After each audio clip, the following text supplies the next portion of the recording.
Дали за Заев не се важни програмата, концептот или идеологијата, туку само колка втјар може да има од партиите од албанскиот блок.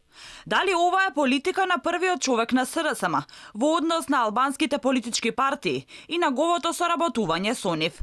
Сега е во коалиција со Беса и со Билал Касами, а само пред 3 години велеше дека се финансирани од сомнителни пари. Реагираа дури и членови на СРСМ, пренесуваат порталите. На локалните избори во 2017-та СДСМ во Тетово велеше дека не треба да се гласа за Билал Касами и за Беса зашто биле финансирани од сомнителни извори и биле исламски фундаменталисти. Сега велат да гласаме во шеската за носителот на СДСМ и Беса.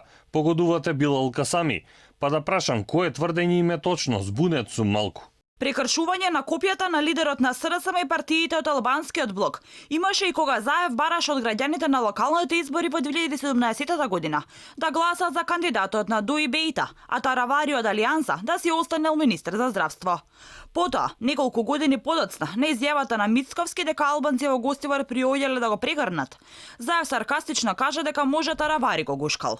Мицковски веројатно не го препознал Таравари. Може тоа Таравари го гушкал. Дај Боже да дочека албанците да го гушкаат, но за тоа треба да го промени својот наратив, прифатен од неговиот претходник. Веројатно не го препознал или Таравари бил, или некој од неговиот тим. Алијанса замина од владата откако им го одзема министерското место. Од тогаш завладија односите на Заев со села. Заев калкулира и со Дуј, иако 3 години беа во политички брак. Сега вели дека е време да си заминат во опозиција. А Ахмети пак, како што пишуваат порталите, вели дека првиот човек на СРСМ му се јавувал да се извинува за речникот во тек на изборната кампања. Зоран Заев ми измори со изјави кои ги дава во последно време. Иако после тоа ми се јавува и ми кажува извини што кажав така. Знаеш ти дека јас не мислам така, но се наоѓаме во кампања. Претходно Ахмети кажа дека Заев ќе испил 2-3 чаши ракија пред митинг, па кажувал работи за кои се кае. На тоа Заев одговори дека Ахмети ја утнал работата, оти тој не пиел алкохол.